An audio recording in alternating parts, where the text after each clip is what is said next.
Кабы ушул дин маселесине тийбей эле койбодук. Ким ушуну демилгеледи билген жокмун. Ар нерсенин өзүнүн эси бар да.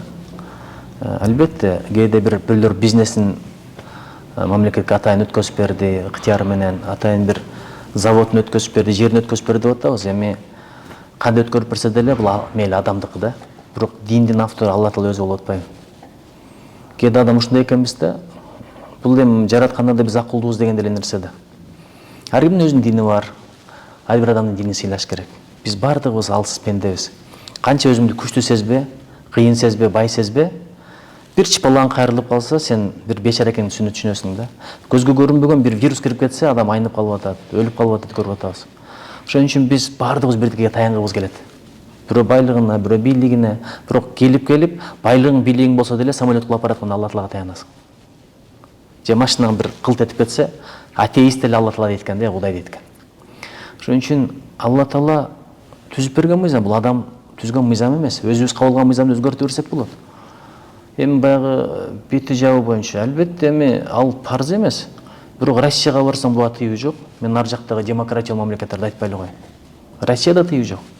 Бирдеге десе эле Өзбекстан, Казакстан, Тажикстан алар бизге өрнөк. Алар бизге өрнөк эмес.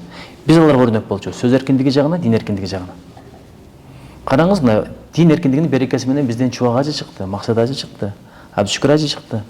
Мына Калы Заманбеков келатат, Садыбак Астолов, чекеден. Казактар айта алабы ушундай бир алым? Өзбектер көрсөтө алабы? Тажиктер көрсөтө алабы? Азыр эми ушунча адамдар жүрөбүз, саясатта, чыгармачылыкта баарыбыздын кадыр баркыбыз бириккенде Чубак ажыга жетеби? Чубак ажы ушул кадыр баркты эмне? Байлык менен алдыбы, бийлик менен алдыбы? Акыйкатты айтканда ушуну алды. Ошон үчүн динде болбойт, аз эле болот. Негизи ушу болбойт, тозок, өтүшөсүң деп айтпаш керек да. Пайгамбар өзү айткан. Жеңилдештергиле, оорлоштурбагыла, коркутпагыла, сүйүнчүлөгүлө деп. Дин ушундай жеңил нерсе. Өзүң каалоо менен жашасаң, чарчайсың, анткени каалооң төгөнбөйт. Жараткандын өкүмү аз эле болуп атпайбы?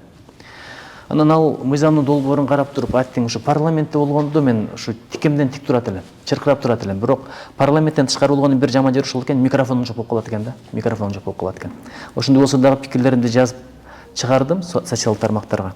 Ал жерде бир эле гаш маселеси эмес, ал жакта бир 40ка жакын маселе да. Адамдар окубайт экенбиз, бир эле гаш таабат менен башкасын көрбөй калдык. Ошол жерде мындай мыйзам долбоорунда ушундай да норма бар болчу. Карап көрүңүз эми. Карлар үйүнө, анан жетимдер үйүнө дагы эми молдокелер бара албайт экен да. Алар барбаганда ким барат? Армиядагы аскерлерге жолукканга да бара албайт экен. Ал үчүн дин комиссиясынан уруксат сураш керек экен.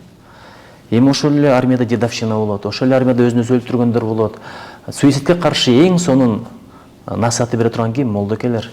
Мен далай жолу Чубак ажы менен баргам аскерлердин алдына. Ушундай бир жүрөктөр эргип, ошол жерде отурган полковниктерден бери, ошол жерде отурган начальникттерден бери аябай ыраазы болуп кетишет эле да. Аларда физикалык өнүгүү бар, интеллектуалдык өнүгүү бар, бирок руханий ачкачтылык болот да. Эми ошого окшогон аябай көп нерселер бар да. Анан тыюу сала бергенден жакшылыкка келе албайбыз. Сталин деле анча мынча нерсеге көзү жукмун. Баягы кужура деп коет го. Ошол мезгилде деле бекитип алып дин илимин беришкен. Бирок Сталин эмне таба албайт беле, табат болчу, көзүн жумуп койгон атайын. Ошо хужурадан чыккан Абдышүкүр ажы эмне жаман адам болду. Ошон үчүн биз баягы дин менен дүйнөнү каршы кое беришибиз керек да. Дин менен илимди карама каршы кое беришибиз керек. Адамдын денеси бар, руху бар. Денең топурак, бир күнү топурактан жаралгансың, кайра топуракка кетесиң. Жердин алдына түшкөндөн жердин үстүнө чыкмай жок, бирок рух калат да. Адамдын аты бар, рухка коюлат. Мисалы бир Асан деген бирөө өлсө, өлөрү менен денесин көрсөтүп, муну Асандын өлүгү дебейсиң, муну майыт деп коесуң.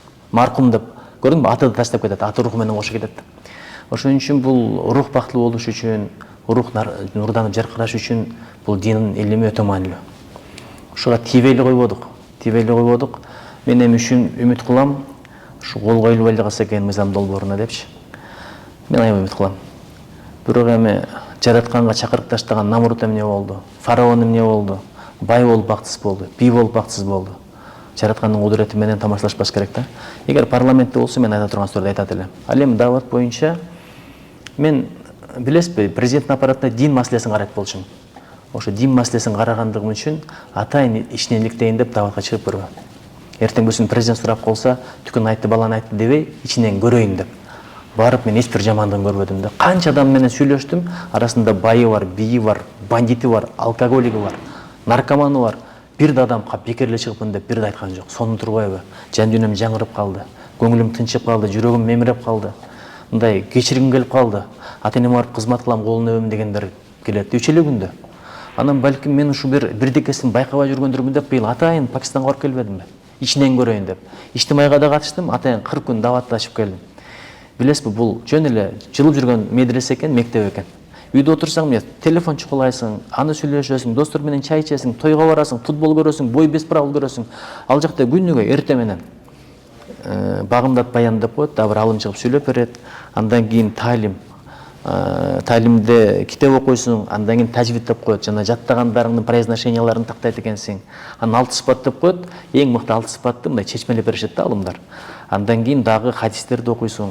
Ошондон кийин тамак ичип алып, өз алдыңча отуруп алып бирдекелерди жаттайсың. Музакара деп коет экен. Алымдар келет экен дагы сага бирдекелерди айтып берет. Ошолорду бириңе бирин кайталап бересиң. Дуа жаттайсың, аят жаттайсың. Анан өзүңчө китеп окуйсуң. Андан кийин элди кыдырат экенсиң, баягы гаш деп тыкылдатыпчы. Ошо тыкылдатып жүрүп, дагватчылар кимдер табылат билесизби?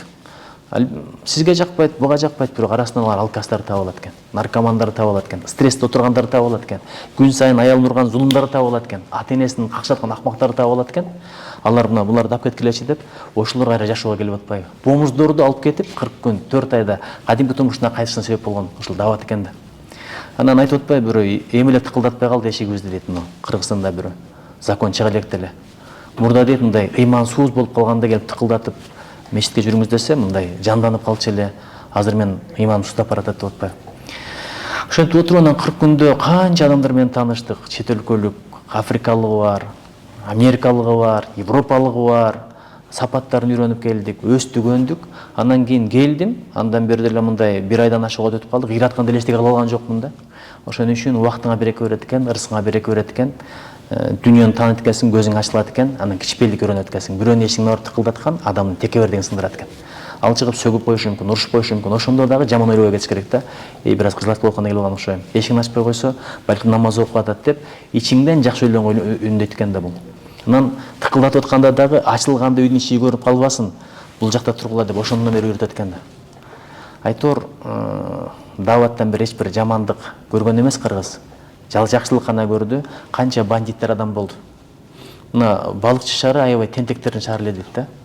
Эми азыр караңыз, бүт такыба жигиттердин баары ошол жерде.